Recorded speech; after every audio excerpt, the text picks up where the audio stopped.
Dan ini adalah awal episode ke-124 ketika cinta memanggilmu. Terlihat sekarang ini Lian begitu sangat bahagia karena ternyata Aksa mau datang menemuinya.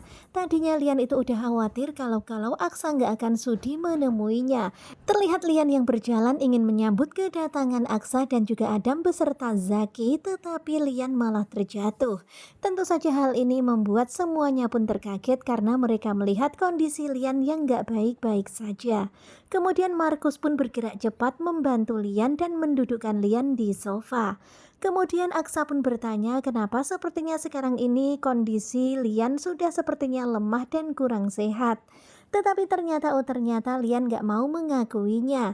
Lian berkata kalau dirinya baik-baik saja. Tetapi Adam teringat ketika Markus keluar rumah kemudian bilang mau beli obat untuk sakit ginjal. Tetapi ya begitulah, Lian tetap menyembunyikan penyakitnya.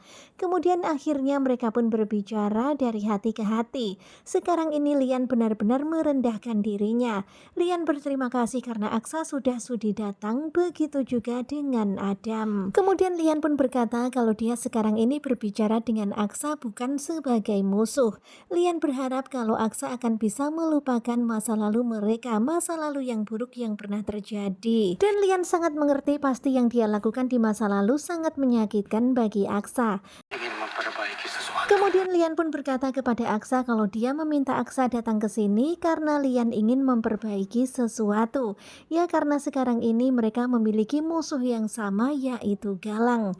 Kemudian Lian juga menceritakan kalau dia dulu telah menyelamatkan Galang dari kehancuran, tetapi ternyata sekarang ini malahan Lian menjadi korban kejahatan Galang. Bahkan sekarang ini Lian dipenjara di rumahnya sendiri. Dan mendengar cerita Lian sang papa, tentu saja hati Adam pun jadi merasa gimana gitu ya, sekarang ini kasihan dan prihatin ngeliatin sang papa. Dan sekarang ini Lian mengajak Aksa untuk bekerja sama untuk sama-sama menghancurkan Galang. Kemudian Lian pun juga menceritakan tentang berkas yang dia temukan. Dan di dalam berkas itu ada sesuatu yang menyelip di dalamnya dan itu bukanlah rencananya Lian, tetapi itu adalah rencananya Galang. Kemudian akhirnya Lian pun meminta kepada Markus untuk mengambil berkas itu untuk ditunjukkan kepada Aksa.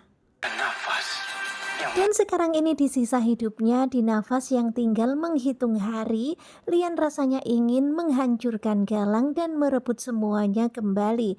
Memang gak ikhlas banget ya kalau semuanya sekarang ini berada di tangan Galang.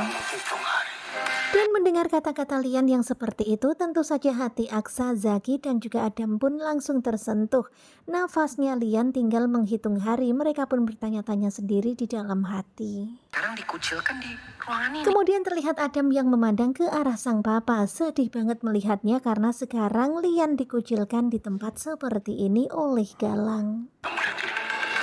Kemudian terlihat ya pembicaraan serius pun dimulai. Di sini Lian memberikan berkas itu kemudian menjelaskan kepada Aksa kalau ternyata di dalamnya ada bisnis ilegal.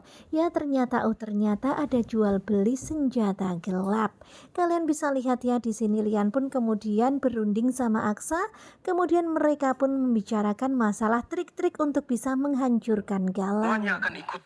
Dan sekarang ini mereka sedang menyusun rencana karena dalam waktu beberapa hari lagi akan ada transaksi besar-besaran senjata gelap. Dan kita penasaran banget apa yang akan terjadi nanti. Pokoknya kalian stay tune terus aja bersama dengan Gugu Juba. Terima kasih buat kalian yang sudah selalu setia dan jangan lupa nantikan video selanjutnya. Sepertinya bakalan semakin seru, jadi jangan lupa nonton terus. Terima kasih dan bye-bye.